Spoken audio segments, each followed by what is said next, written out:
खाद्य पदार्थों में सुधार। सर हमारा तो फंडामेंटल ऑफ अभी उसका टेस्ट है 2 दिन बाद, तो हमें ये देखना पड़ेगा ना, हमारे बीच में किसी का तो प्रियोरिटी में रहेगा कि नहीं। हमारा चैप्टर भी हो जाएगा, फिर हम फिर होगा तो फिर पढ़ लेंगे। लेकिन क्या नाम है बेटा आपका? Sir Divyanshu sir. दिव्यांशु सिंह। तुम्हारी क्लास में कौन पढ़ता है? एक वो आरिश पढ़ता है और भी कोई? और भी ये पढ़ती है। कौन? साची। हाँ तो तुमको इन्हीं लोगों से यहाँ के बारे में पता चला क्या? हाँ। किससे पता चला? यहाँ का? यहाँ का ये पापा एक बार से आपसे एक बार बात करने आए थे। अच्छा। तब उस वक्त मैं फिजिक्स वाले जाता था ना तो। Okay. Now improvement in food resources। चलो नाउ बात नहीं करो। So what does it mean by food? Food क्या है? Anything which give us nutrition, जिससे हमें कुछ मिले। Anything which give us nutrition, provides energy, energy they they, and ठीक है keep us away from disease. Immune system भी देते हैं, जैसे सब्जियां है ना, तो सब्जियों में आयरन है, कॉपर, इन सब से हमको इम्यून सिस्टम भी मिलता है, एनर्जी दे काम करने के लिए। इसी तरीके से nutrition, protein they, fat they. हमें एनर्जी के अलावा भी बहुत कुछ चाहिए। प्रोटीन किस लिए? ग्रोथ के लिए भी चाहिए, और सिर्फ फैट इंसुलेशन के लिए। सर्दी गर्मी हमें ना लगे, तो जो जितना मोटा आदमी होगा तो वो उसकी बॉडी थर्मली इंसुलेटेड रहती है, उसके ऊपर हीट नहीं लगती है, ठंडक नहीं लगती है। फैट हमको अंदर बाहर के टेम्परेचर को मेंटेन रखता है, आने जाने नहीं देता। और विटामिन क्या करते होंगे? जैसे सब्जियों में किसी में विटामिन ए है, किसी में विटामिन सी है, विटामिन बी है, विटामिन के है, वो ठीक है कि नहीं? तो ये हमको इम्यून सिस्टम देते हैं कि नहीं? तो anything which give us energy, provides nutrients and keep us away from disease, और हमको बीमारी से दूर रखे, दैट इज कॉल्ड, उसे क्या कहेंगे? Yes. And keep us away from disease is called food. देखो, फूड कंटेन्स, अविश, फूड में 4 चीजें होती हैं। फूड कंटेन्स कार्बोहाइड्रेट, प्रोटीन, ठीक है, फैट एंड विटामिन, 4 चीजें। विटामिन एंड मिनरल्स एक ही साथ है। विटामिन एंड मिनरल को एक ही माना गया है, 4 चीजें। अच्छा, कार्बोहाइड्रेट क्या होता है?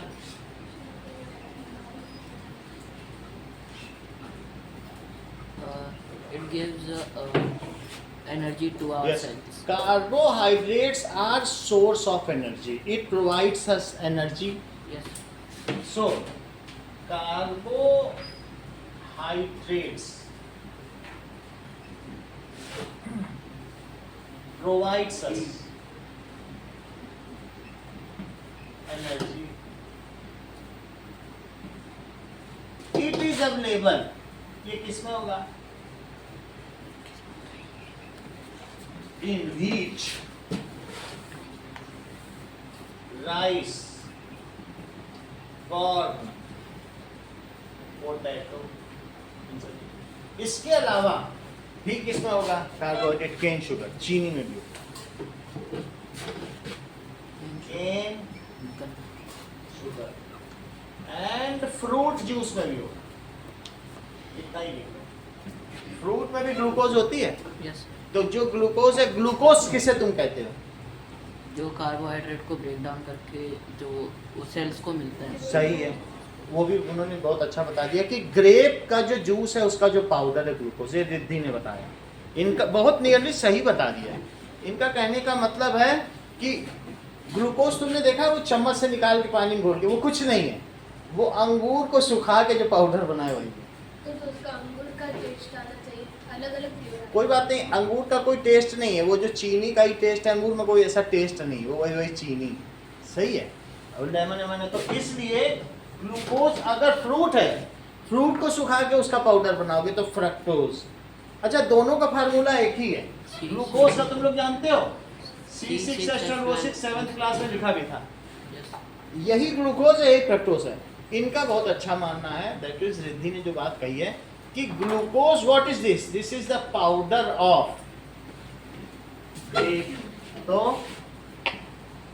ग्लूकोज, ग्लूकोज क्यों इन्होंने कहा रिद्धि ने, क्योंकि ग्लाई, ग्लाई का मतलब होता है मीठा, तो एनीथिंग विच इज स्वीट उसे ग्लूकोज कहा, सही है। अब जरा देखो, कार्बोहाइड्रेट किसमें किसमें पाया जाता है, इन सब चीजों में। अगर एक मजदूर को दिन भर पत्थर तोड़ने हो, ईंट ऊपर चढ़ानी हो, तो उसे एक कटोरी दाल पीनी चाहिए कि 6 रोटी खानी चाहिए? 6 रोटी। 6 रोटी, क्योंकि उसको एनर्जी की जरूरत है, उसे ग्रोथ की जरूरत नहीं है।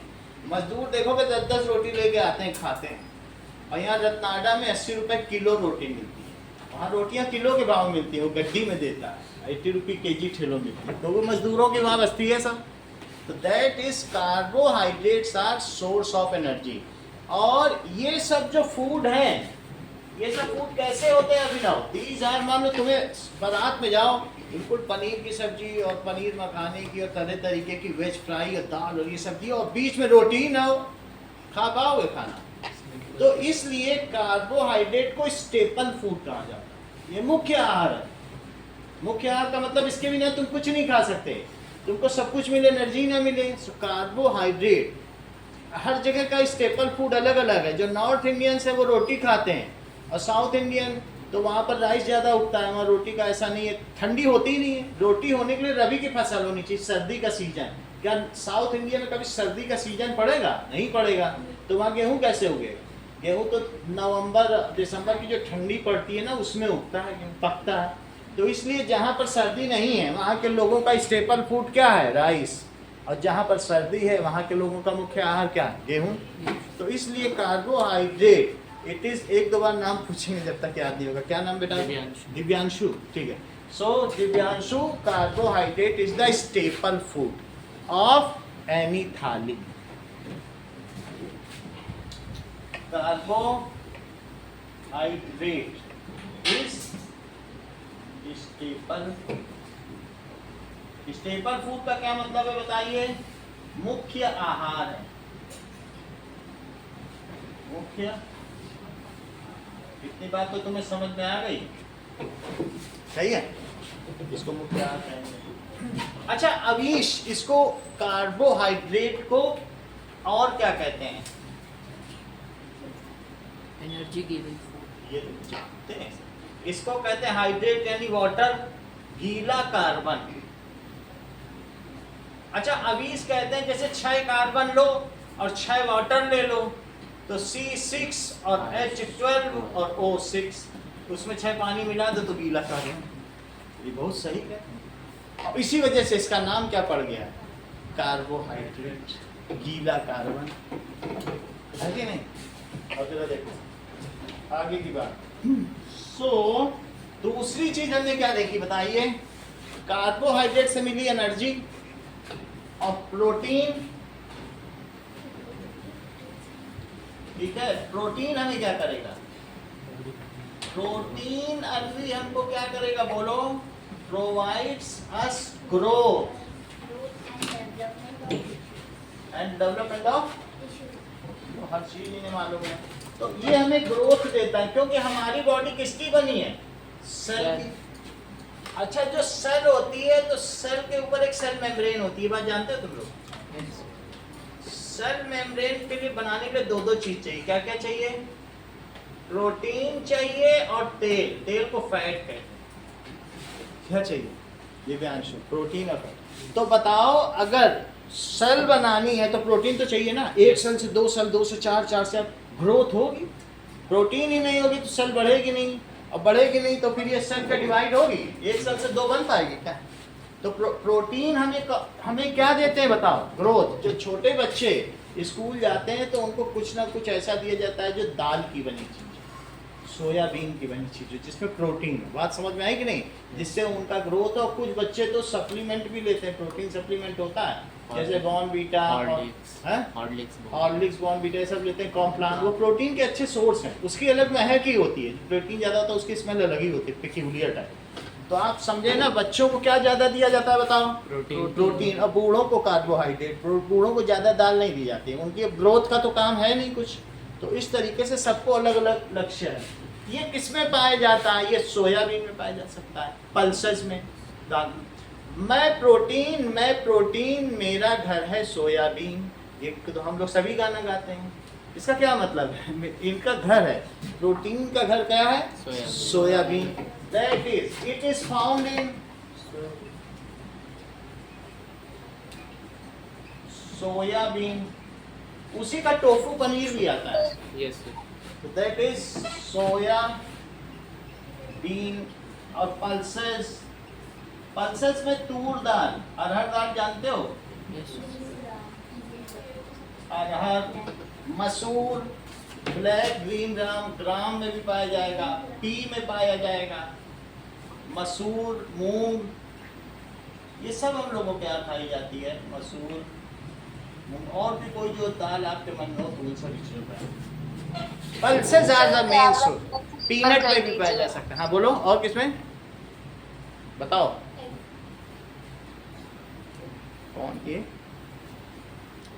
प्रियांश, दिव्यांश है क्या? तृप्ति बता रही है तो बताओ, पूरा दिख रहा है इनको कि नहीं? सीधा कर दो। तृप्ति तुमने कुछ बताया नहीं, पूरी बात बताओ।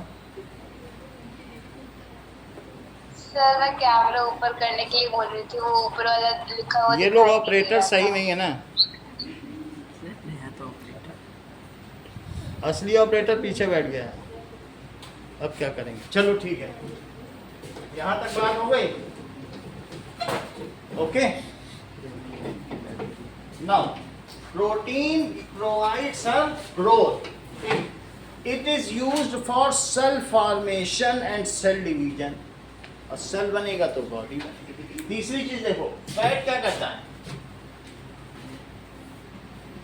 फैट, ठीक है, प्रोवाइड, ये देखो, ये भी सेल बनाने के काम में आता है। सेल के लिए फैट भी चाहिए ना। जब मैं फैट कह रहा हूँ साची, तो तुम इसका मतलब ऑयल भी समझ सकती हो, लिपिड भी समझ सकती हो। लिपिड का मतलब तेल।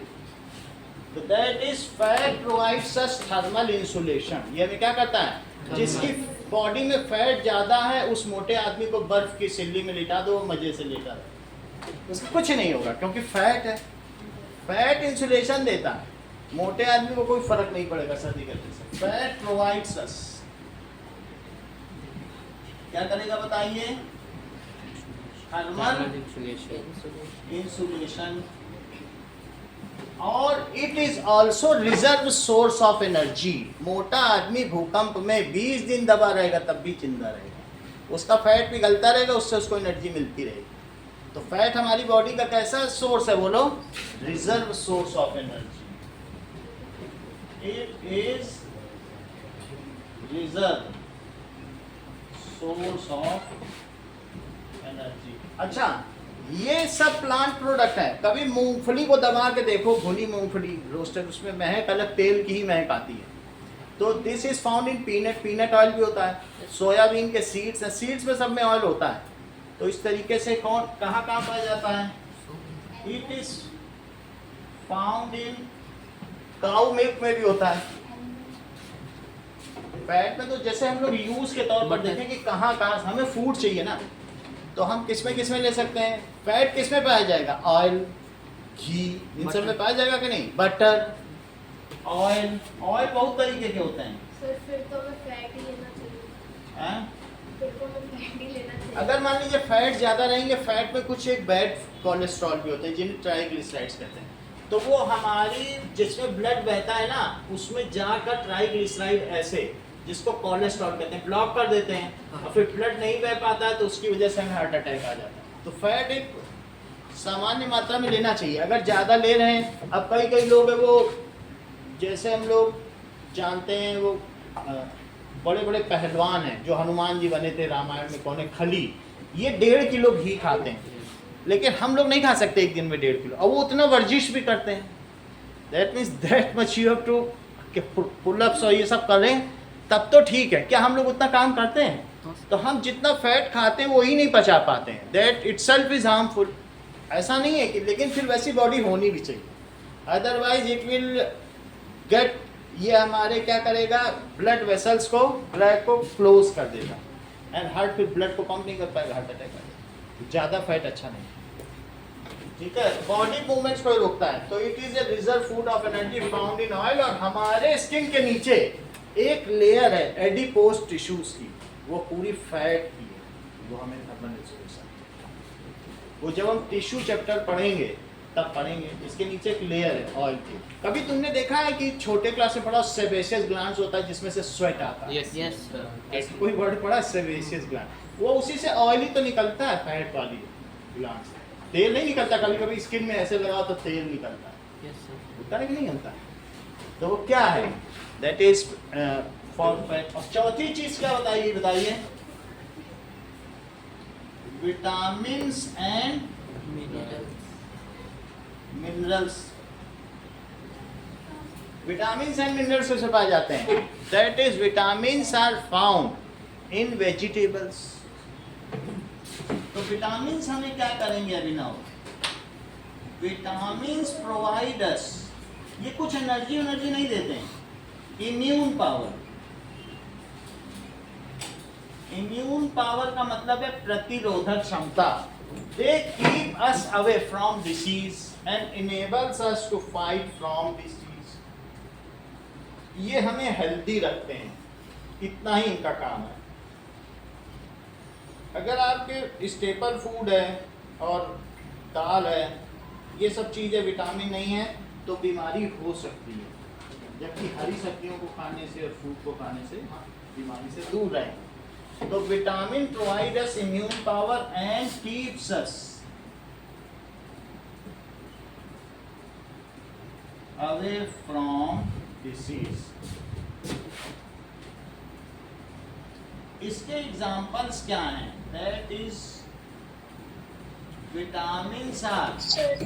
हाँ बोलो, बताओ तुलसी, तुम बता नहीं सर रही जो हो। नट्स होते हाँ? सर जो नट्स होते हैं वो कार्बोहाइड्रेट के अंदर आते हैं। जो क्या होते हैं? सर जो नट्स होते हैं वो कार्बोहाइड्रेट के अंदर आते हैं। नट्स में ऑयल ज़्यादा होएगा, ऑयल के रिच सोर्स होते हैं, फैट होगा, ठीक है। ये सारी चीज़ें हैं नट्स में। और एनर्जी थोड़ा बहुत ही एनर्जी देते हैं, बाकी फैट के रिच सोर्स होंगे।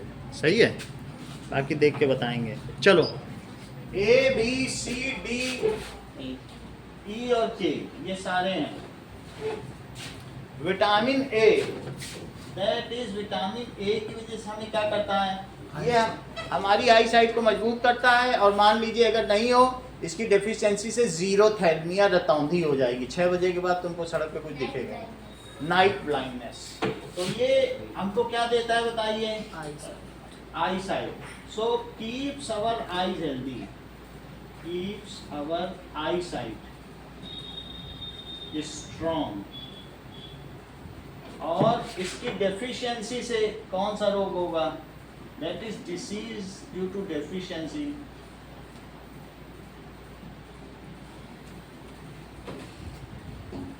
That is night blindness. इन्होंने अच्छा बताया। विटामिन बी से क्या होता है बताओ? क्या करता होगा विटामिन बी? बोन्स, ठीक है। ये हमारे बॉडी को कंट्रोल एंड कोऑर्डिनेशन देगा। विटामिन बी दही में पाया जाएगा, ठीक है। और ये किस में पाया जाएगा? देखिए ये कैरेट है, कैरेट में पाया जाएगा, स्पिनच पालक में पाया जाएगा, ये सब में पाया जाएगा। और विटामिन बी ये हमारी बॉडी को कोऑर्डिनेशन देता है। अब जरा देखो, what does vitamin B do? ठीक है, बहुत सारी चीजें करता है। तो आप ये देखिए, कंट्रोल एंड कोऑर्डिनेशन है, बस कंट्रोल एंड कोऑर्डिनेशन। ये किस में पाया जाएगा? देखो कर्ड में, मिल्क में और एग में। तो इसमें से कर्ड या इन दोनों में ज्यादा पाया जाता है। अगर कभी ऐसा होगा पैर लहकने लगेंगे, तुम पैर रखोगे कहीं कहीं पड़ेंगे, रिस्पॉन्स सिस्टम अच्छा करता है। जैसे तुम लोग कभी मैं कोई क्वेश्चन पूछूं तो एक बच्चा सबसे पहले हाथ उठाता है, इसका मतलब पता चल जाता है वो दही बहुत है। नहीं तो उससे अभी जैसे दूसरे बच्चे क्या सर फिर से बताओ सर एक बार और, वो 2-3 बार तो पूछते ही रहेंगे, उनका भी रिस्पॉन्स ही काम नहीं करना। और एक जैसे आधा क्वेश्चन में इकट्ठ से हाथ उठाया, फिर दूसरा भी उठाया, फिर तीनों उठा डाले, सब उठा डाले। इसका मतलब है वो B12 उनमें control and coordination. Control and coordination का मतलब क्या होता है? मान लीजिए कि जैसे अलग अलग बच्चे हैं, तो अब जैसे मान लीजिए ये है अनिकेत, तो मैं यहाँ पर उंगली रखो ऐसे दूर थोड़ा, और मैं छोड़ूंगा तुम तुरंत स्केल को पकड़ लेना। तो इनका कंट्रोल एंड कोऑर्डिनेशन यहाँ पर है। इतना गिरा तब इनके माइंड में स्विच हो रहा है पकड़ना है, अब तुम पकड़ो। उससे पता चलता है ये एक टेस्ट होता है। ये सोचते रह गए ये क्या स्केल देने वाला पकड़े कि ना पकड़े।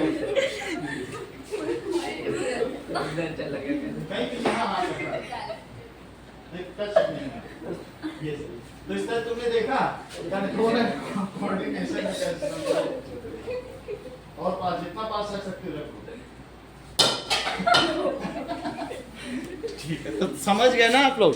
तो दैट इज इसे कौन करता है? Vitamin B. विटामिन सी का देखो, ठीक है, सी की जो इसका भी गम्स को स्ट्रॉन्ग करता है। बोलो विटामिन बी से हम लोग ये रिफ्लेक्सेस स्ट्रांग होते हैं क्या? रिफ्लेक्शन, ये रिफ्लेक्स एक्शन। रिफ्लेक्स एक्शन किसी भी चीज को ना हाथ लगाया और पता चला हाथ गरम था, डाले हो ये जल गए, आग है। दो तरह के बच्चे होते हैं, एक यहाँ रखते और एक रखे हुए जला लेगा जब कहेगा आग थी। तो दो तरीके। तो ये बहुत अच्छा कहना है रिफ्लेक्स एक्शन, सही है कि नहीं? हाँ। यानी ये हमें कॉमन इंटेलिजेंस भी देता है कि दो तरीके के बच्चे हैं। इंटेलिजेंस का मतलब है गरम ग्लास पकड़े हैं लेकिन छोड़ भी नहीं रहे हैं। क्यों? क्योंकि पिछली बार मम्मी ने मारा था, महंगा गिलास है।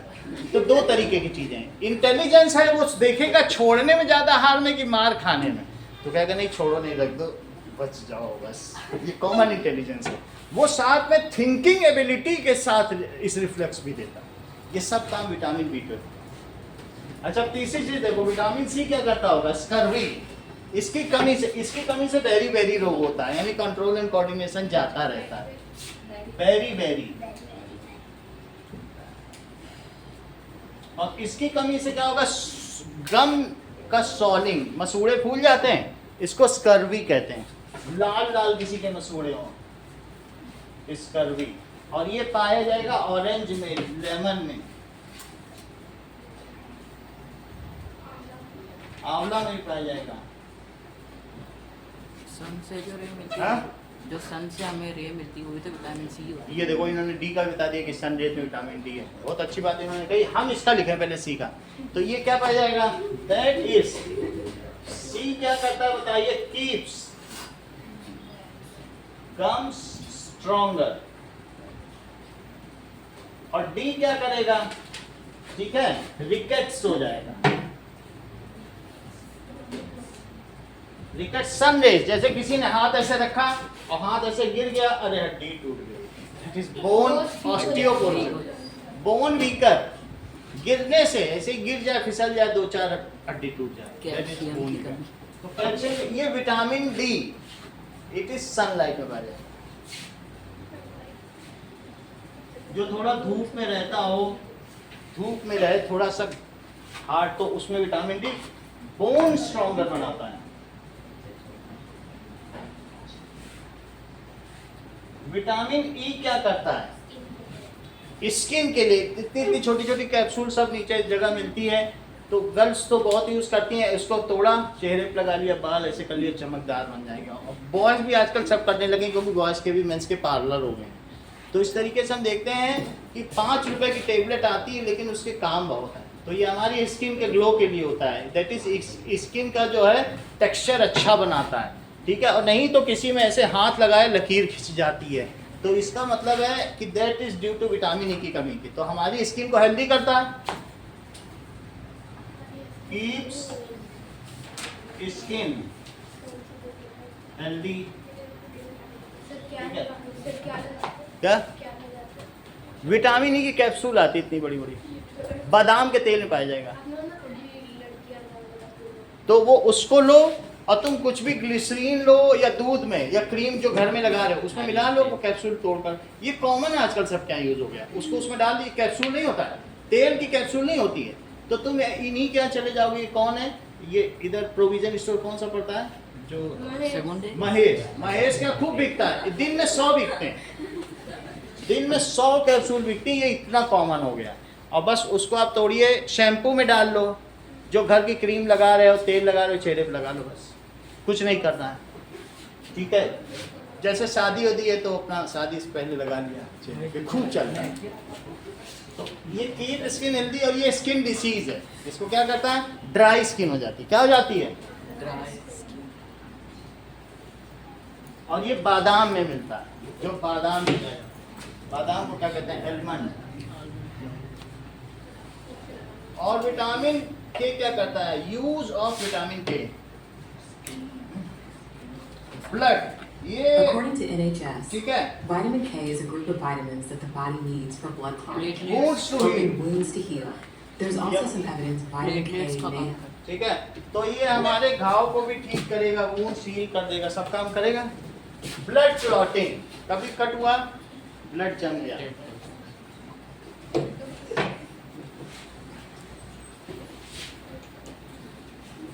तो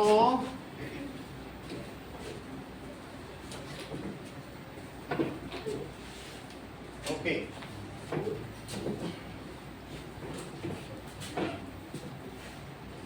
now vitamin K is for blood clotting।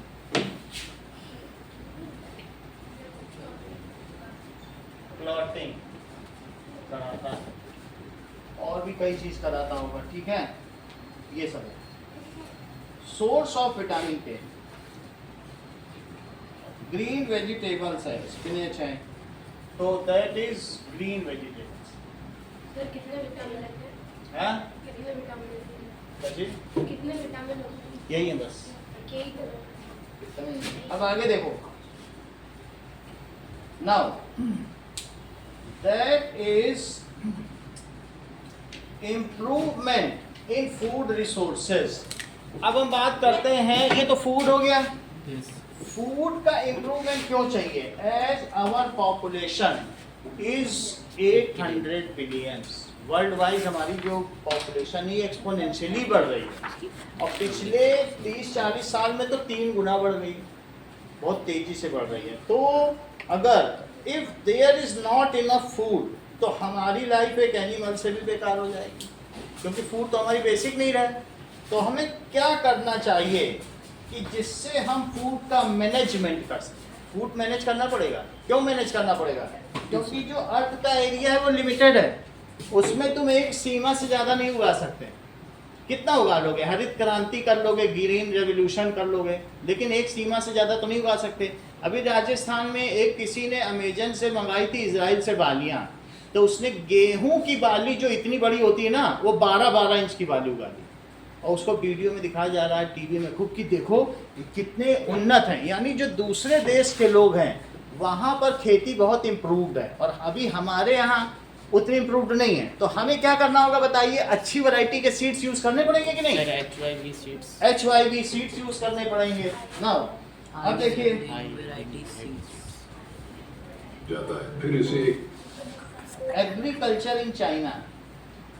अच्छा, चाइना में क्या इसे बहुत हाई है, क्योंकि वहाँ की पॉपुलेशन बहुत ज़्यादा है, तो इस तरीके से वहाँ पे इस चीज़ को कैसे किया जाता है? Modern farming. हमारे इंडिया में Modern गन्ने farming, होते ये हैं देखो। और इस प्रकार पतले और कड़क होते हैं, लेकिन चाइना के गन्ने काफी मोटे और लंबे होने के साथ साथ सॉफ्ट भी होते हैं, जिन्हें आप एक हाथ से भी छील सकते हैं। और चाइना के गन्ने ऐसे इसलिए होते हैं क्योंकि इनको पहले लैब में जेनेटिकली तो मॉडिफाई ये किया लोग जाता है। और genetically काफी- modify देखो, करते हैं। चाइना वाले मिर्ची ये की देखो, खेती के मिर्ची लिए देखो गजब चाइना। की टेक्निक लगाते हैं। दरअसल चीन में जब गेहूं की खेती की जाती है तो उनके बीच बीच में ही एक Look at how the Chinese are making thousands of dollars. They have देखो developed ये a कद्दू unique देखो चाइना का। farming technique to produce the world's largest तो ये pumpkin तो साल that भर not के a लिए single बनाएगा। man can carry alone. But also, they have developed the smallest pumpkins in the size of a hand. But look at this tamarind fruit that looks awkward, but it's so delicious. China के लोग कितने चालाक हैं ये video देखने से आपको पता चल जाएगा। चाइना के लोग अपने घर के गार्डन में ही सारी ये देखो। बस बात यह है कि यह सबको का तो चाइना के लोग क्या करते टमाटर हैं? खाने से पहले इसे देख लो, क्योंकि जहां हमारे देश में लोग टमाटर को सब्जी में डालकर या उसका चटनी बनाकर, तो आपने देखा कि कई कई जगह पर क्या होता है, हाई यील्डिंग वैरायटी सीड्स का इस्तेमाल किया जाता है, और वहाँ से ऐसे ऐसे कद्दू हैं कि पूरा एक लंबा ट्रक चाहिए एक कद्दू को उठाने के लिए, ऐसा भी कद्दू उठता है, ठीक है, फिर वहाँ वो बेचा जाता है। ये आप सब लोगों ने यूट्यूब में देखा भी होगा। तो दैट इज, अब हम देखें तो नाउ इम्प्रूवमेंट, इंटेस्ट क्वेश्चन पहला करिए।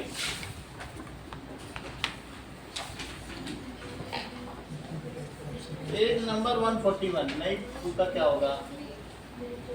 देखो, what do we get from cereals, pulses, fruits and vegetables? So we get serial से क्या पता चलता है? अनाजों से, बोलो। Carbohydrate from serial, that is अनाज। प्रोटीन फ्रॉम पल्सेस,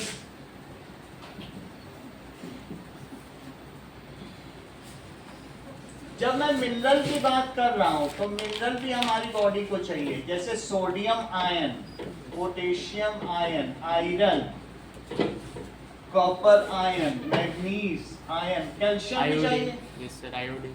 आयोडीन चाहिए, इन सबको मिनरल कहते हैं, ठीक है।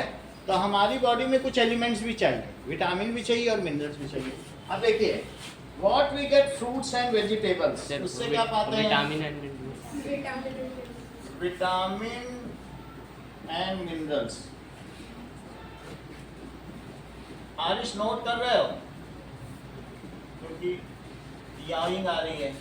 That is minerals from fruits and vegetables. तुम्हारी याइंग सर यूपी में रिकॉर्ड हो गई। अगली चीज देखिए, now improvement in food resources. तो what we can do to, देखिए, for agricultural management, improvement in food resources, तीन चीजें की जा सकती हैं। वो क्या तीन चीजें? for improvement in food resources, क्या क्या की चीजें की जा सकती हैं? एंड मैनेजमेंट, तीन चीजें की जा सकती है। पहला क्रॉप वैरायटी, कल भी साइंस की क्लास होगी, क्रॉप वैरायटी इंप्रूवमेंट। और दूसरा क्या है? Crop production improvement.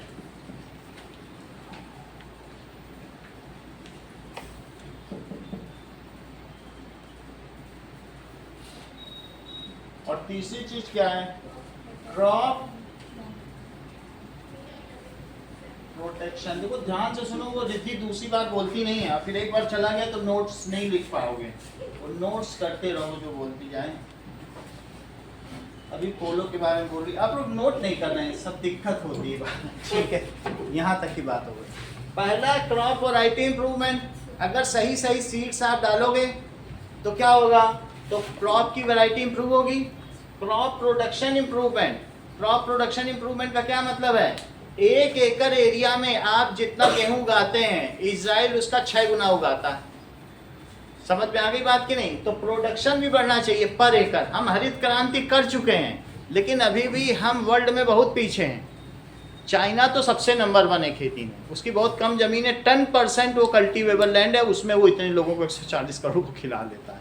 आप समझिए कितना आगे, सब जेनेटिकली मॉडिफाइड चीज़ें उगाता है। और तीसरी चीज़ क्या है बताइए? Crop production. आपने देखा होगा कि हमारा बहुत सारा अनाज ऐसे ही सड़ जाता है रेलवे स्टेशन में बारिश से भी, तो उसको कोई प्रोटेक्शन नहीं है, उसके लिए कोई सिलोज नहीं है। उसको रखने के अनाज भंडारण की कोई सुविधा है? हमारा बहुत सारा अनाज हम न भेज पाते हैं, मिसमैनेजमेंट की वजह से हम बहुत सारा मिलियंस ऑफ रुपीस का अनाज खो देते हैं। तो अगर हमें अपने लोगों को अनाज देना है, ठीक है, तो इसके लिए हमें फूड मैनेजमेंट के लिए 3 चीज़ें चाहिए। बोलो क्या क्या चीज़ें चाहिए? फूड मैनेजमेंट, हाँ इम्प्रूवमेंट हाँ एंड हाई वैरायटी ऑफ तो ये Production सही improvement. सही है। आई नो आप सबने देखा ना कि B12 की कमी से क्या होता है, तो अब आप लोग बताएं। बी की कमी से कंट्रोल एंड कोऑर्डिनेशन में भारी गिरावट आई है। हाँ बोलिए। क्रॉप वैरायटी इम्प्रूवमेंट, मैनेजमेंट और प्रोडक्शन।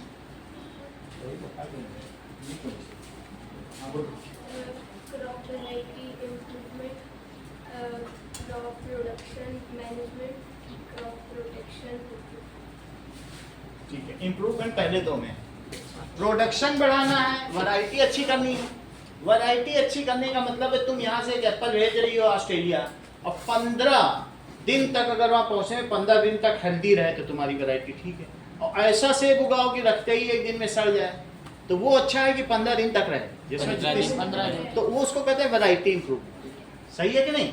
तो आप जो यहाँ पर चाय पीते हैं असम के बागानों की, भारत में सबसे घटिया चाय है, और वही अगर तुम बाहर देखोगे 1500 से 3000 रुपए वो दुबई भेजी जाती है, क्योंकि वो यहाँ के लोग खरीदेंगे ही नहीं। यहाँ का बहुत अच्छा मटेरियल भी बनाया जाता है, लेकिन वो सब अंगूर है, चाहे अल्फांसो के आम है, ये ऑस्ट्रेलिया जाते हैं। अब ब्लिंकिट सप्लाई करने लगा है, अदरवाइज ये 1500 रुपये किलो का आम कौन खरीदेगा बताओ यहाँ पर। और उसको खरीदने के भरोसे वहाँ हाथों हाथ बिक रहे हैं, और यहाँ रखे रहेंगे, 4 दिन बाद 6 दिन बाद सड़ जाएगा, तो उसकी कंपनी का भी तो नुकसान है। वैरायटी जितनी अच्छी होगी उतना ज़्यादा आपकी एक्सपोर्ट की क्वालिटी अच्छी होगी। समझ में आ गई बात? वैरायटी अच्छी करनी है और पर एकड़ एरिया में ज़्यादा से ज़्यादा उगाना है। और तीसरी चीज़, जो उगा हुआ है उसको चूहे ना खा जाए। चूहे सिर्फ तुम्हारा खाना नहीं खाते हैं, वो उस खाने के ऊपर यूरिनेट और शिट भी करते हैं, और उससे वो खाना गंदा हो जाता है, उसमें स्मेल और फाउल स्मेल आने लगती है। जो गिलहरी हैं, स्क्वेरल्स हैं, क्या तुमको लगता है ये जो रस्ट है, पेस्ट है, माइट्स हैं, इंसेक्ट्स हैं, ये तुम्हारे सिर्फ खाने को नुकसान पहुंचाते हैं? नहीं, वो खाने के साथ साथ उसको फाउल स्मेल का भी करते हैं, अपना एक्सक्रीटा भी उसमें छोड़ते हैं, तो उससे भी क्रॉप की वैरायटी डिग्रेड होती है कि नहीं होती है? तो हमें इन सभी चीज़ों पर ध्यान देना होगा। चलिए ना, पहली चीज़ क्या है बताइए? First is crop variety improvement. तो सबसे पहले हम देखेंगे उन्नत फसलों के बारे में कि किस प्रकार से उनमें सुधार किया जाए।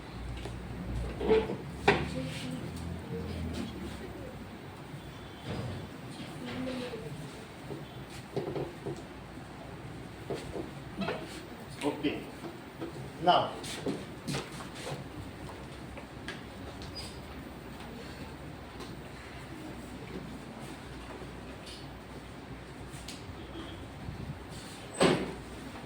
क्रॉप वैरायटी इंप्रूवमेंट के बारे में जरा देखो क्या क्या किया जा सकता है।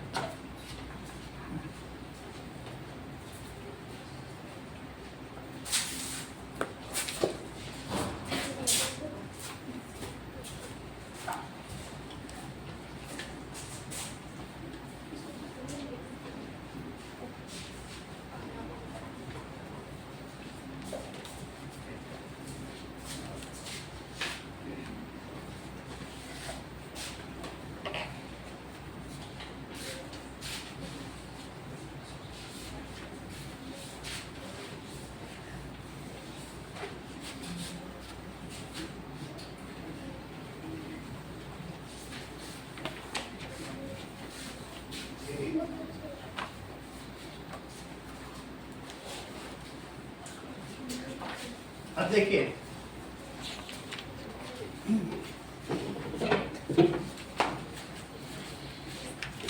सो क्रॉप वैरायटी इंप्रूवमेंट का क्या मतलब है?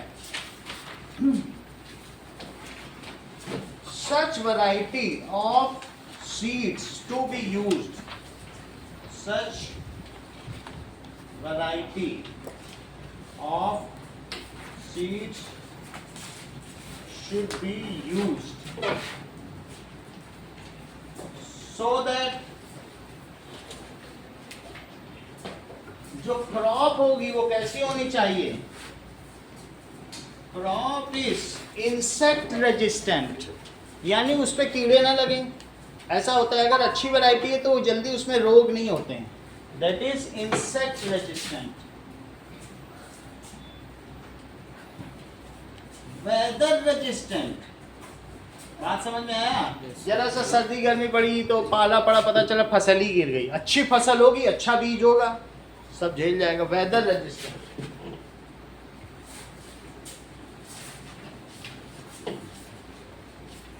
और क्या हो?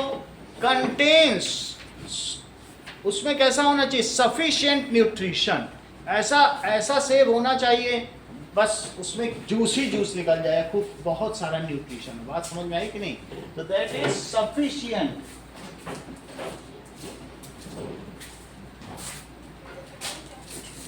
न्यूट्रिशन। और कैसा होना चाहिए? And also should not gate spoiled if kept, बहुत दिनों तक डिग्रेड नहीं होना चाहिए, ठीक है ना? तो and should not degrade with time. ऐसा कोई भी चीज़ हो अच्छी क्वालिटी हो, और कोई ऐसा फल हो कि 1 ही 2 दिन में सड़ जाए तो अच्छा माना जाए क्या? ये सारी चीजें। And does not gate spoiled. Fruit में तो ये बिल्कुल जरूरी है। इन, ठीक है, फॉर सम टाइम ऐसा होना चाहिए। तो seed, such seeds are called high yielding variety seeds. Such seeds are called high yielding variety seeds.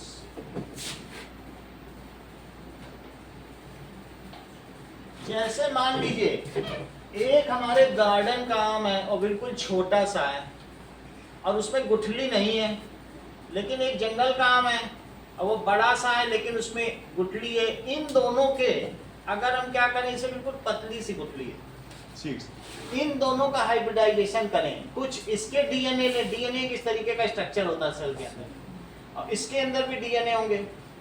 DNA में तो हम ये देखें कि इसमें कौन सी कैरेक्टरिस्टिक्स है जिसकी वजह से इसमें ये बड़ा है और इसमें गुठली नहीं है। उन दोनों को कंबाइन कर दें, तो इन दोनों को मिलाने से एक नया डीएनए बनाएं, इसको कहते हैं हाइब्रिडाइजेशन।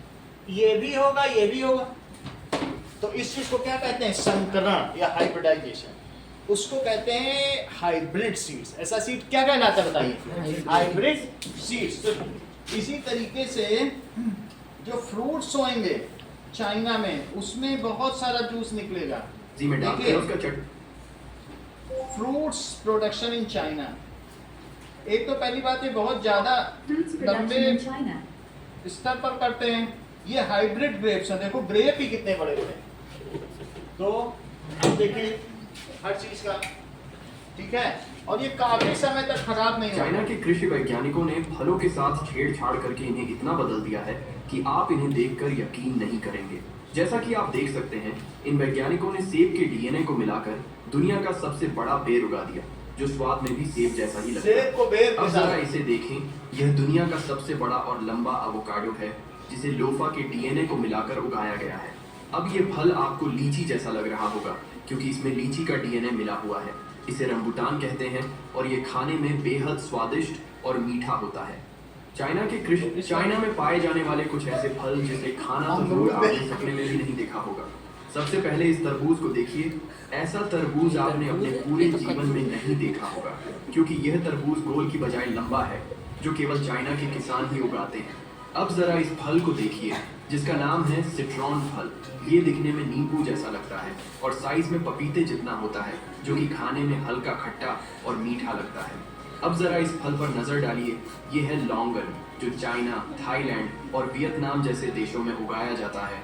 जब इसके ऊपर से छिलके को हटाया जाता है तो ये अंदर से बिल्कुल चाइना वालों ने रसीले फलों का राज सबको बता दिया। दरअसल ये लोग नए नवेले फलों के ऊपर एक सफेद पाउडर को लगा लेते हैं, जिससे कि कितना ये हो जाते हैं। फिर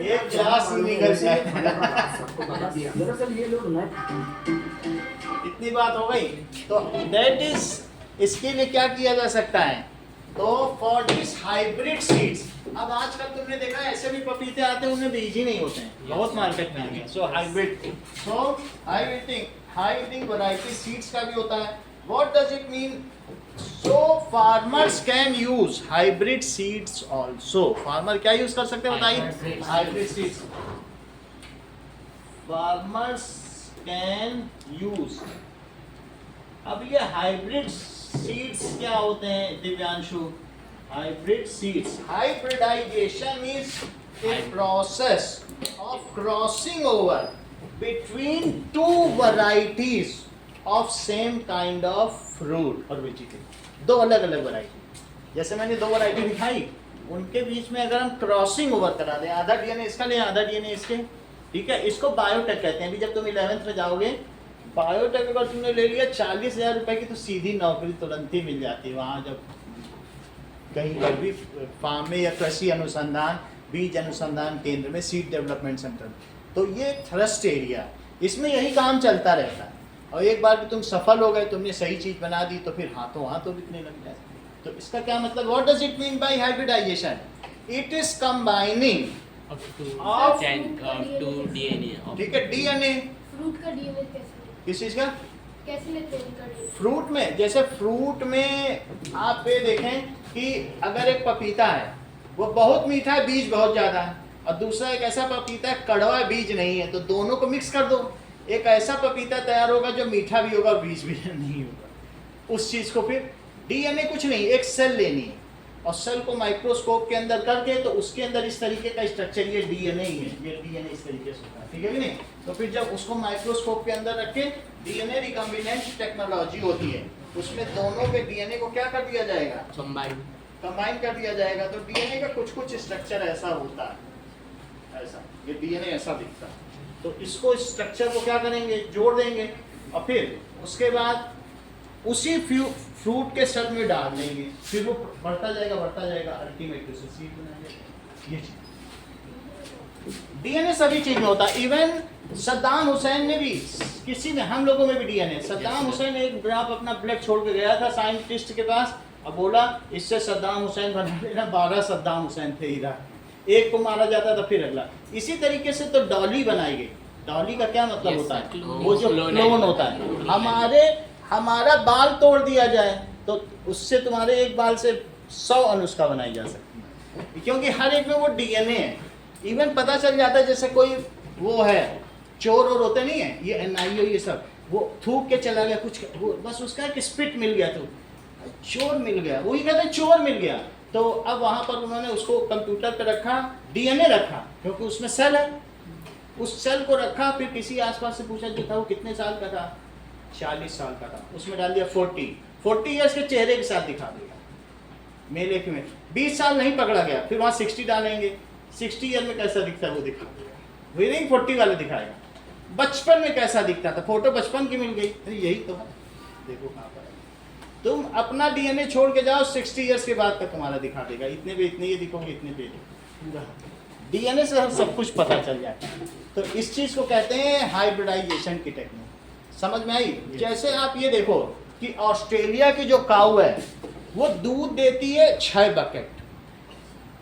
स्विस काऊ, कैसी काऊ बोलो? न्यू जर्सी काऊ। और वो भारत में रहे ना तो बीमार पड़ के 2 दिन में मर जाए, और जबकि यहाँ सिंधी और साहिवाल जो पंजाबी और हरियाणा की हैं, उनको भूसा खाओ चाहे कुछ घास फूस खिला दो, वो बिल्कुल रेजिस्टेंट है।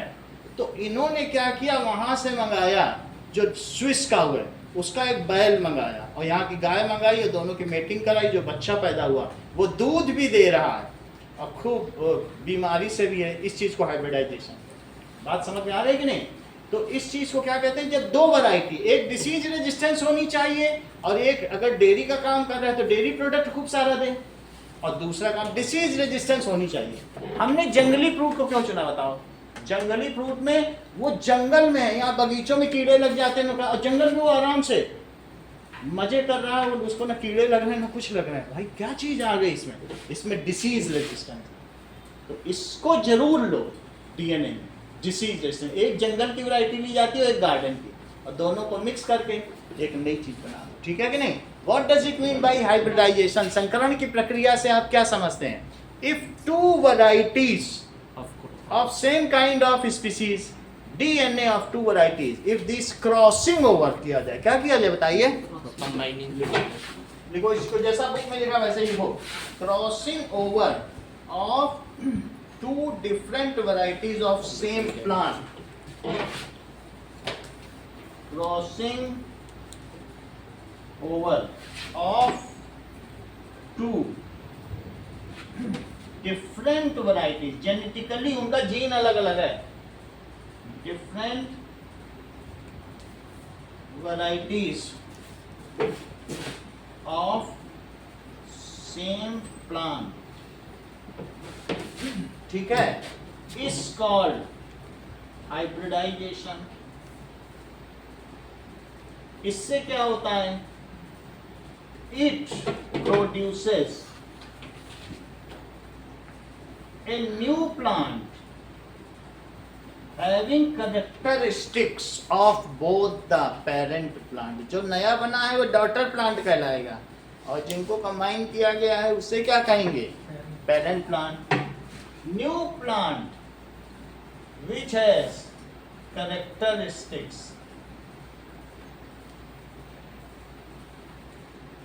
of both the plant.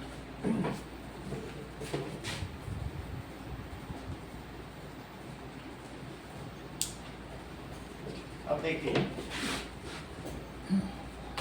In this way seeds are produce. अब देखो क्या क्या चीजें चाहिए जब हम हेडिंग की बात कर रहे हैं क्रॉप वैरायटी इंप्रूवमेंट में, तो 6 चीजें चाहिए. इस चीज को ध्यान दें. दैट इज व्हाट आर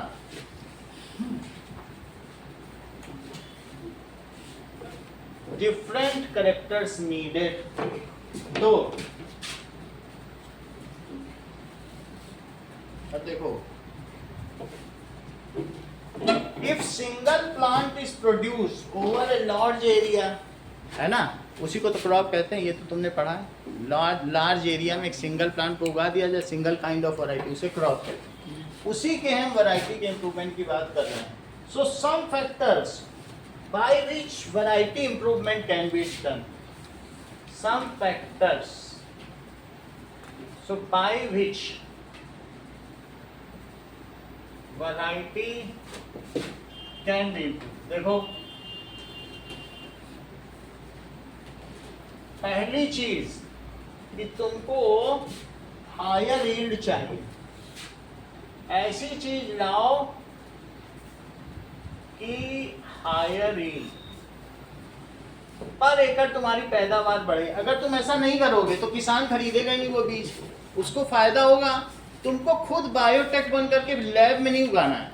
किसान को फायदा होगा तो खरीदेगा, और किसान लेगा तो सबको बढ़ते बढ़ते पूरे भारत में बढ़ जाएगा. उसे फायदा होना चाहिए. हायर यील्ड का क्या मतलब है? दैट इज पर एकड़ प्रोडक्टिव. समझ में आ गई बात कि नहीं? तो दैट इज, अब इसे देखो, 1 acre is how much meter, square meter? 10 by 10 होता है. 1 acre is 4,046.856 square meters. वो तो कोई बात नहीं, उनका अपना ही है. चलिए, तो 40. अब देखिए, पर एकड़, इसमें पर एकड़ दिया, to increase the productivity, increase the productivity of crop per acre. आप ये समझ लीजिए 10 मीटर है, इतना है 10 मीटर है. तो अगर हम ऐसा कर दें 100 मीटर और 40 मीटर, तो उसको 1 एकड़ कहेंगे. ये भी 2 मीटर, तुम इससे समझ सकते. तो आप ये 1 एकड़ है. पर एकड़ प्रोडक्टिविटी बढ़ाने वाली फसल होनी चाहिए.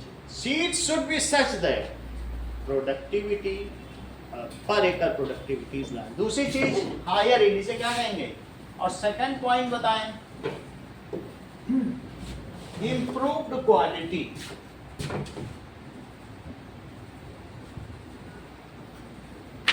इसका क्या मतलब है? इम्प्रूव्ड क्वालिटी का क्या मतलब है?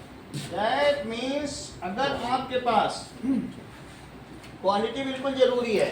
अगर आप गेहूं उगा रहे हो तो गेहूं के अंदर हीरा खूब निकलना चाहिए। हीरा जानते हो, व्हाइट पोर्शन को हीरा कहते हैं। तो दैट मीन्स अगर गेहूं बड़े बड़े होने चाहिए और उससे गेहूं निकलना चाहिए, चोकर कम निकलनी चाहिए। और अगर गेहूं है तो उसकी बेकिंग क्वालिटी ऐसी हो कि ब्रेड फ्लफी बने, मुलायम बने। ऐसा ना हो कि सूखा सूखा गेहूं हो, बनते ही लगे कि रोटी स्टेल है, बासी है। गेहूं की इम्प्रूव्ड क्वालिटी होनी चाहिए। चारे की कैसी क्वालिटी होनी चाहिए? सॉफ्ट होना चाहिए चारा। अलग अलग चीज़ों की नहीं, फॉडर। और क्या चीज़ होनी चाहिए? अगर जूस है, फ्रूट की कैसी क्वालिटी होनी चाहिए बताओ? Preservation quality. अगर तुम 12 दिन या 15 दिन में कहीं भेज रहे हो तो उसमें क्या होना चाहिए? दैट इज उसकी प्रिजर्वेशन क्वालिटी होनी चाहिए। हमने 6 शिपमेंट भेजे और 15 दिन तक वो शिपमेंट टर्की गए, इस्तांबुल, जानते हो उनकी राजधानी इस्तांबुल है। हाँ, 6 इवन वो कितने $8 मिलियन का हमारा वो था शिपमेंट। उन्होंने क्या किया, 15 दिन बाद जब वहाँ पहुँचा, एक सेब में इतना सा काला था, 15 दिन तक से थे। और उन्होंने वो पूरा शिपमेंट लौटाया, उसका पैसा भी हमको देना पड़ा, पूरी दुनिया में हमारी बदनामी हुई। वो सिर्फ उसकी फोटो खींच ली कि 15 दिन बाद पता नहीं कहाँ से किस कंटेनर में उनको एक ऐसा सेब मिल गया जिसमें इतना काला है। तो वहीं के सब अधिकारियों को डांट लगाई उनको। अब वो उसकी फ़ोटो वर्ल्ड बैंक में दी। वर्ल्ड बैंक से IMF है ना, इंटरनेशनल मॉनेटरी फंड, उनसे बोल दिया कि सब पैसा वापस को। उन्होंने हमसे हर्जाना भी लिया कि हमें सेब चाहिए थे, तुमने भेजे नहीं। आप समझ रहे हैं कि कितना ये वाइटल चीज़ है, इम्प्रूव्ड क्वालिटी। तो जो ऐसा प्रोड्यूस कर सके उसको क्या कहेंगे? अच्छा है। जैसे इन्होंने कहा प्रिजर्वेशन क्वालिटी। सर आपसे क्यों लिया? हमसे, हम भारत हैं, मतलब ये थोड़ी कहेंगे कि उनसे लिया, हम सभी से लिया। We are Indians. अगर हमने कोई शिपमेंट भेजा तो फिर वो हमसे लेंगे कि नहीं? एक फाइन हुआ। अब देखिए अगली चीज क्या बताइए? Baking quality is important from. और बताओ पल्सेस में क्या होना चाहिए? High protein content. पीनट में क्या होना चाहिए? सोयाबीन में उसको निचोड़ो तो ऑयल निकल आए। सोयाबीन में क्या होना चाहिए? ज़्यादा से ज़्यादा ऑयल प्रोड्यूस हो। पीनट में क्या होना चाहिए? पीनट की क्या उपयोगिता? मूंगफली खाने के लिए तो होती नहीं है, तेल निकालने के लिए होती है। तो इस तरीके से हर एक चीज़ की अपनी अपनी है। तो इस चीज़ को लिखिए, quality consideration differ from crop to crop. Quality differ from crop to crop. वैसे तुमको ये बात मालूम होगी, टर्की हमसे ज़्यादा पाकिस्तान से मैत्री है, कई बात तुमको मालूम है। इवन वो पाकिस्तान को सब हथियार भी सप्लाई कर रहा है। हम लोगों ने उसके भूकंप केप में अपने सारे वो NDRF की टीम भेजी, लेकिन उसने उनके साथ भी बुरा व्यवहार किया। हमने सब लोगों को बचाया, 1500 लोगों को उनके बचाया, है ना। इंडिगो से उसने अभी अलायंस किया है कि तुम हमारे यहाँ से हो करके यूरोप जाओ, क्योंकि हम बीच में एक हाल्टिंग स्टेशन बन रहे हैं, अभी 2 दिन पहले का। अब ये जरा देखो, तो अब जब बात हुई उसने हमारा शिपमेंट लौटा दिया क्योंकि सेब में एक डॉट निकल आया था। फिर उसने हमसे मंगाया गेहूं। क्यों मंगाया? क्योंकि Ukraine is a bowl of wheat and Russia is a bowl of wheat. हम 3rd लार्जेस्ट कंट्री हैं गेहूं। यूक्रेन और रशिया में चल रहा था वार, उनके बीच में ब्लैक सी है, वो ब्लॉक था, ना वो बेच सकते थे ना वो। अब टर्की को पड़ी, टर्की की जो रोटी होती है, जो ब्रेड होती है, वो सबसे अच्छी होती है दुनिया में। टर्की की स्वीट बहुत अच्छी होती है, पिस्ता बहुत अच्छा होता है, स्वीट के मामले में टर्की नंबर 1 पर। तो उसको वो चाहिए था, तो भारत ने कहा भाई देखो हम तुमको गेहूं तो नहीं दे पाएंगे और तुम हमसे ऐसा कर सकते हो 30 रुपये 100 ग्राम की ब्रेड मंगवा लो, हम ब्रेड बनाएंगे, ब्रेड देंगे तुमको, गेहूँ नहीं देंगे। मना कर दिया। जगह जगह से मांगता रहा, काफ़ी महंगा लिया। तो उसने एक बार हमसे बदला लिया, फिर हमने उसका भी उससे भी बदला ले लिया। समझ में आई बात कि नहीं? और इस तरीके से सेब के भी बारे में, जो सेब उसने रिजेक्ट किया था उसके अगल बगल वाले देश को हमने उसके 1.5 गुने दाम पे बेचा, क्योंकि इंडिया के भी कंसिडरेशन है। वापस नहीं मंगाया हमने उसे वो शिपमेंट। वो हमें बदनाम करने के लिए उसने ऐसा किया कि हम कुछ गलती निकाल दें। लेकिन ये फाउल गेम का तो कोई अच्छा असर नहीं होता ना, ये जियो पॉलिटिक्स है। समझ में आ गई बात? फिर भी हमें क्या करना चाहिए? That is, wheat is known for good baking quality, fruits are known for good preservation quality, seeds are for more oil extraction and pulses for good protein content. यही सब आपकी बुक में लिखा है कि नहीं? पढ़ो जरा. That is, baking quality is important.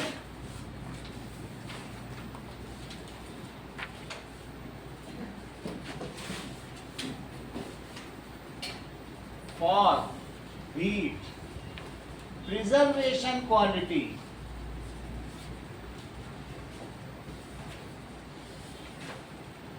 for fruits and vegetables. तीसरी चीज, oil extraction for seeds. Seed से ही निकलता है oil. And that is more protein quality in pulses.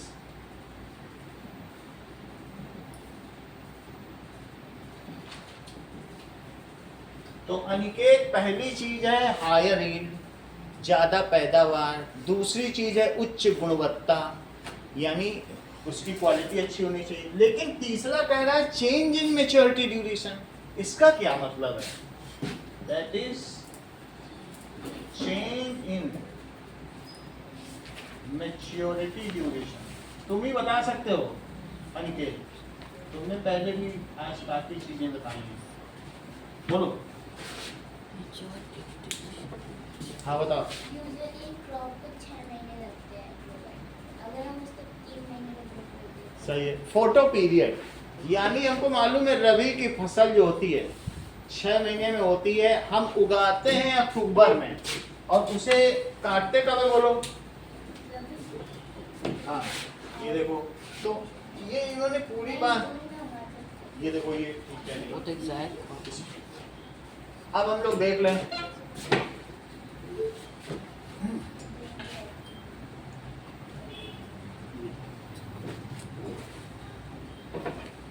ये सभी चीजें हम लिखें.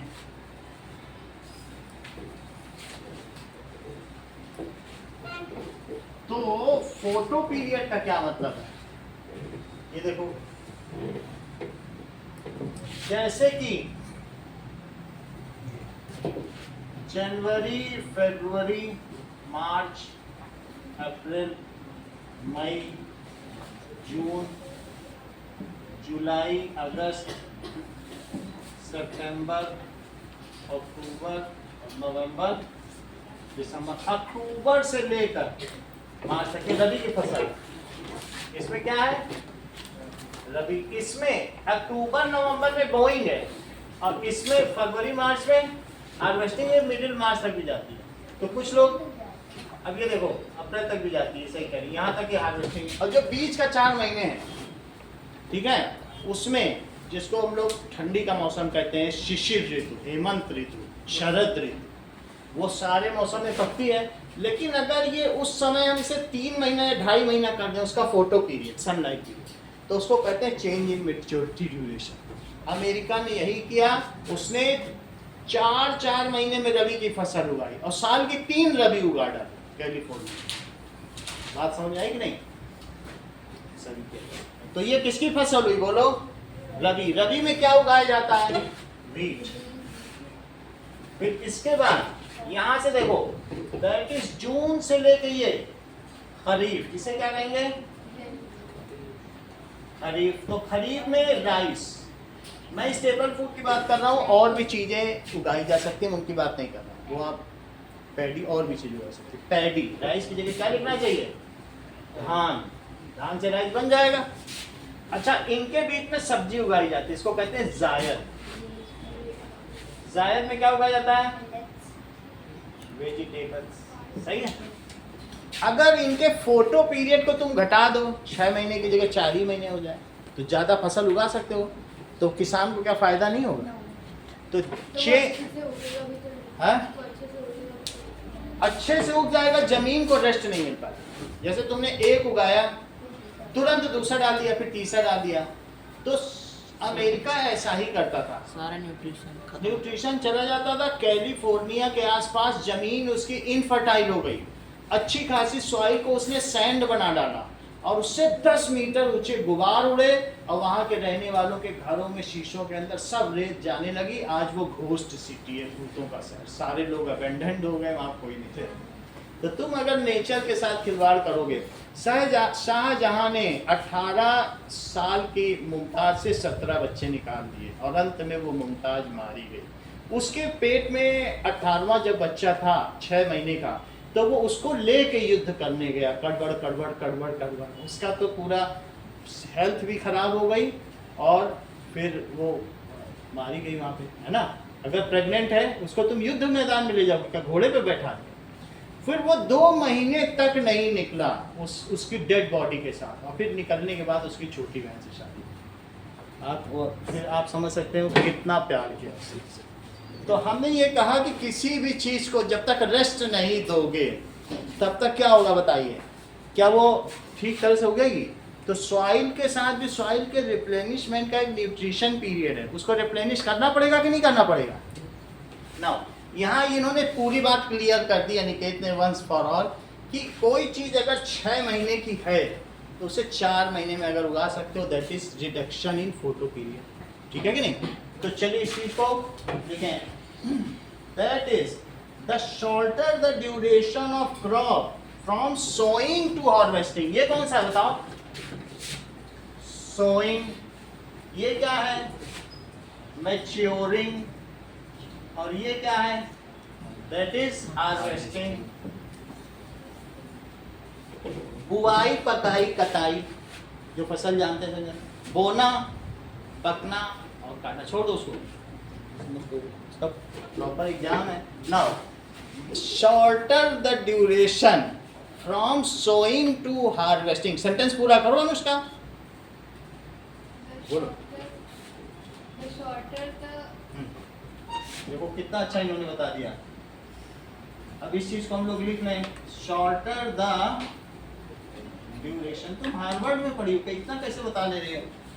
फ्रॉम, आगे तो बोलो, बता ही नहीं रही।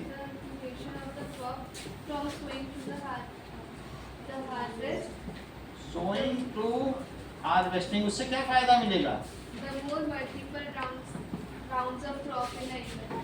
ज़्यादा होगा। अगर तुम 4 ही महीने में उगा पाओगे तो 3 फसलें उगा लोगे। Means more crops per year. तो ये डिजायर्ड करेक्टर है, इसलिए हम चेंज इन मैच्योरिटी ड्यूरेशन चाहते हैं। चौथी चीज देखो, इसका मतलब है शॉर्टेस्ट फोटो पीरियड हमें चाहिए। And biotic and abiotic resistance क्या है, आदेश बताइए। एंड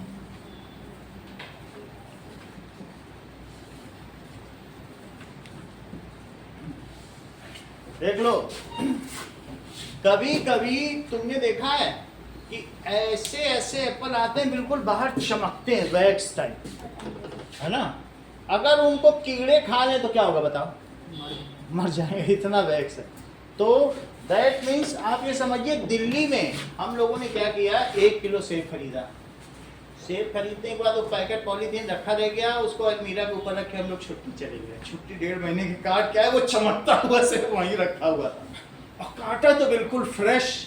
हम लोगों को लालच आ गई कि देखो ये कितना बढ़िया सेब है। तो इसमें क्या है, फिर हम लोगों ने सेब खाए, हम भी बीमार पड़ गए, हॉस्पिटल चले गए, मैडम भी चली गई, बच्चा भी चला गया और क्रिटिकल कंडीशन में।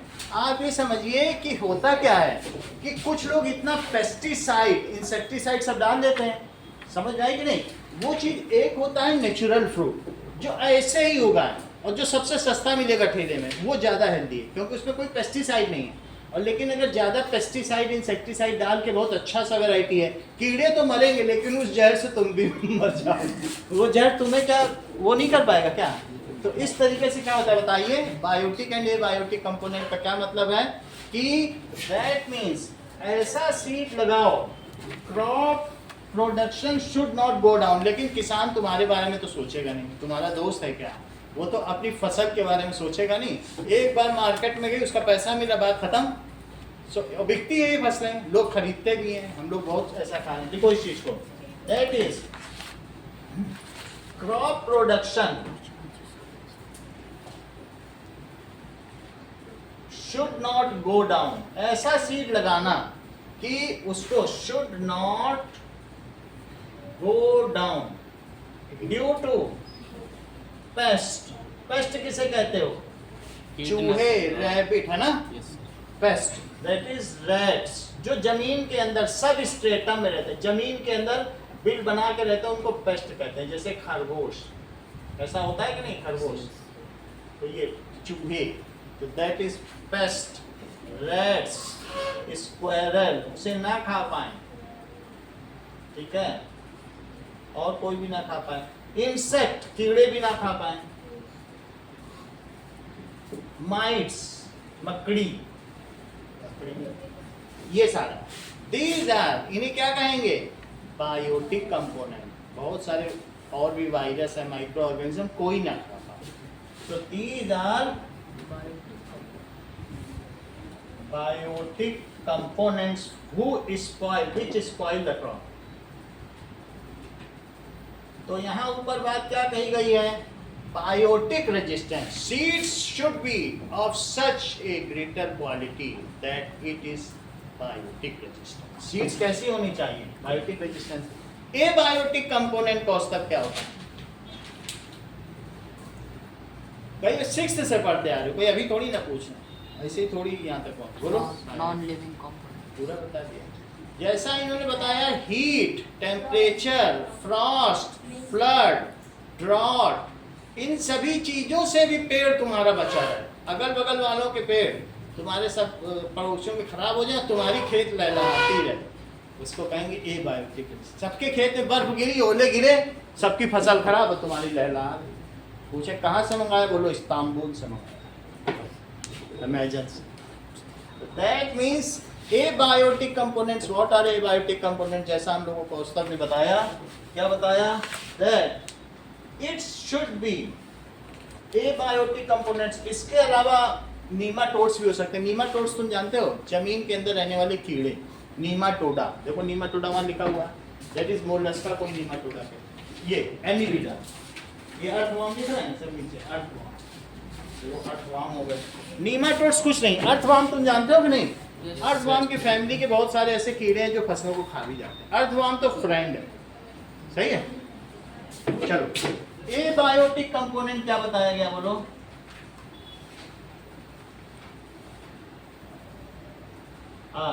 वाटर लॉगिंग, ज्यादा पानी हो गया, रूट रॉट हो गया, सड़ गई जड़, तो वाटर लॉगिंग। और क्या होगा? बोलो। सैलिनिटी, समुद्र के पास जल जाती है फसल नमक की वजह से। सैलाइन वाटर जानते हो? नमकीन पानी। सैलिनिटी। टेम्परेचर, कहीं पर ज्यादा तापमान हुआ। और ड्रॉट, इस सूखे की वजह से भी हो जाती है। ये ठीक कह रहे हैं। और इन्होंने क्या बताया? Cold and Frost. Cold and, ठंडक और पाला। फ्रॉस्ट का क्या मतलब है? बर्फ की एक लेयर जम गई। Are abiotic component. So crop should bear the stress of biotic and abiotic component. इन दोनों तनाव को झेल सके।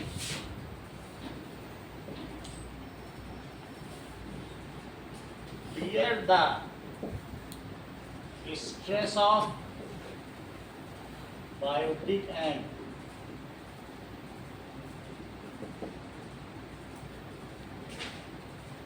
wider adaptability से अभिनव क्या समझ रहे हो? बताओ। उसको लंबे समय तक अटैक कर सकते। सब चीज तुम ही जानते हो, ये तो नहीं बता रहे हैं। अच्छा बताया लेकिन तुमने, जैसा कि अनिकेत ने बताया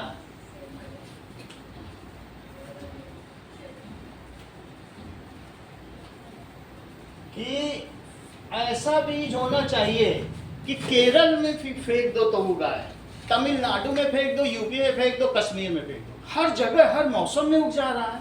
कैसी एडाप्टेबिलिटी, बात कि नहीं, मतलब उसको कोई टेम्परेचर का ये ना हो कि इसी स्पेसिफिक टेम्परेचर पर उगेगा। ऐसा नारियल का बीज बनाओ, यूपी में नारियल उगे, ऐसा बना दो, है ना। यूपी में कार्डिनॉम उगे, इलायची उगे, बताओ ऐसा हो जाए, पेपर उगे, है ना। वैसे तो केरल है 300 मसालों का राज्य कहा जाता है, मसालों का राज्य कहा जाता है। वाइडर एडाप्टेबिलिटी का क्या मतलब है? Seeds should B such that it can be sown in any kind of weather, temperature and precipitation condition। तो उसे बहुत अच्छा माना जाएगा। इस चीज को लिखो कि if a variety can be grown in different climatic conditions,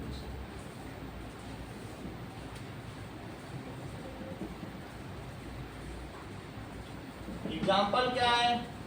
seed can be sown, can germinate, germinate ही कर जाए, germinate and grow properly in Kerala, Kerala में भी उगे, नॉर्थ इंडिया एंड कश्मीर, तो कितना अच्छा हो।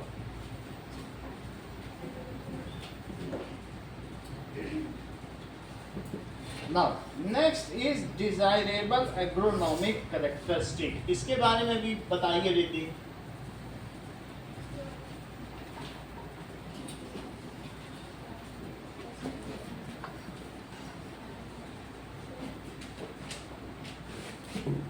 बताओ, हाँ बोलो। The fodder plant should be tall and the cereals like plant should be shorter as the shorter plant will take less nutrition and the longer plant। ये सही बात कर रहे हैं। कह रहे हैं कि अगर तुम गेहूं उगा रहे हो तो गेहूं की बाली छोटी हो तभी उसमें बालियां आ जाएं, ऐसे तो वो सही है। जैसे गेहूं में बाली आ रही, ज्यादा बड़ा क्यों करना, अब छोटा हो और बढ़िया से उसमें घना घना बाली आ जाए, या जो भी आपका अनाज है वो सारा आ जाए, तो कितना अच्छा होगा। करीब ऐसा आ जाए गेहूं की बाली, तो ऐसी बालियां हो, खूब भरा हो उसमें हीरा, है ना। छोटे ही प्लांट, हमको यही चीज तो चाहिए, फिर हम इससे गेहूं निकाल लेंगे, अभी तो इमेच्योर है। और ऐसा ना हो कि बड़ा हो रहा है, पत्ते हमें क्या चाहिए, पत्ते तो पराली बनेंगे। तो इन्होंने बताया जो सीरियल प्लांट्स है वो कैसा होना चाहिए, छोटा, और जो फॉडर है, चारा कैसा होना चाहिए, खूब घना, खूब सारी पत्तियां हो, एक ना हो। It should have profuse branching. कैसी ब्रांचिंग होनी चाहिए? प्रोफ्यूज, घनी घनी, ज्यादा चारा मिलेगा, ठीक है कि नहीं। तो फॉडर प्लांट कैसा होना चाहिए बोलो, दैट इज प्रोफ्यूज ब्रांचिंग। और सीरियल प्लांट्स, ये इन्हीं से कॉन्सेप्ट से सीखना चाहिए कि लिसनिंग इज लर्निंग। ये बहुत बड़ी चीज हमें कॉन्सेप्ट से सीखनी है। Know listening means know learning. हमारे बीच में एग्जाम्पल है तो हम क्यों ना फायदा उठाएं। दैट इज, हम कैसा सुनते हैं उसी से सीखते हैं ना। तो हमें क्या क्या चाहिए बताइए। टॉलनेस एंड प्रोफ्यूज ब्रांचिंग, घनी पत्तियां किसमें चाहिए, is desirable agronomic feature. Agronomic का क्या मतलब है, कृषि संबंधी विशेषताएं। ऐच्छिक कृषि संबंधी विशेषताएं चारायु वाली फसलों की कैसी होनी चाहिए, लिखो इस चीज को। That is tallness and profuse branching is desired.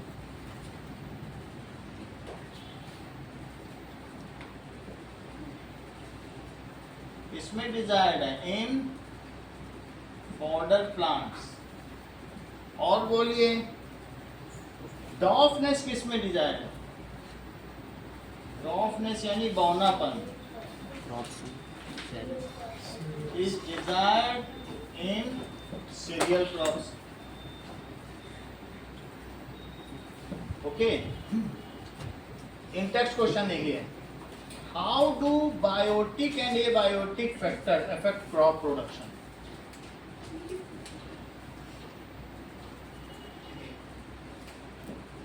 Now, that is biotic component कौन कौन से हैं, एग्जाम्पल इंसेक्ट्स, पेस्ट, माइट्स, ये सभी हो गए, नीमाटोड्स।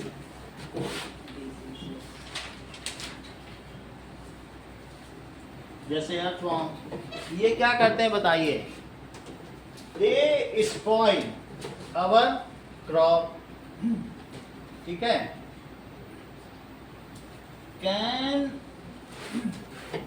ये सभी क्या करेंगे? कैन कंज्यूम, ये खाएंगे उसको, कंज्यूम आवर क्रॉप, और उसकी वजह से क्या होगा बोलो? अगर वो फसल ही खाते रहेंगे तो क्या हमारा प्रोडक्शन गो डाउन नहीं हो जाएगा? टमाटर के अंदर बैठ के कीड़े उसको खा रहे हैं, वो टमाटर क्या बेच पाओगे तुम? No sir. तो वो बेकार हो गया। So and reduce our crop production, reduce our crop production. और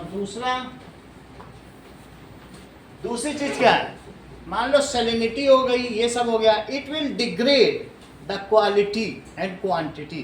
पीला गेहूं आ जाएगा, तुम्हारा पता नहीं कैसा कैसा टमाटर का कलर चेंज हो जाएगा, वो बाजार में बिकेगा क्या? अगर मान लो सही तरीके से एबायोटिक कंपोनेंट भी तुम्हारे फसल को खराब कर देंगे, सही पानी नहीं मिला, टेम्परेचर नहीं मिला, तो क्या होगा? फसलें अच्छी होंगी क्या? सो abiotic component,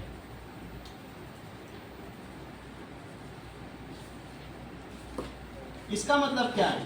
that is access और लेस रेन, पानी ठीक ना मिला, प्रेसिपिटेशन, इम्प्रॉपर प्रेसिपिटेशन ना। दूसरी चीज temperature, drought, salinity, cold, frost, इससे क्या होगा? में स्पॉइल क्रॉप, ऐसा भी हो सकता है फसल ही ना उगे, स्पॉइल क्रॉप और डिग्रेड क्वालिटी ऑफ क्रॉप। डिसकलराइजेशन, उसके अंदर का गेहूं के अंदर हीरा ही ना हो गए, सूखा सूखा चोकर ही निकले, बिल्कुल पतले पतले दाने, ऐसा गेहूं देखा है क्या? दैट इज और डिग्रेड क्वालिटी ऑफ क्रॉप। इतना ही रखो। दिव्यांश अपना नंबर दे देना तो इम्प्रूवमेंट करो।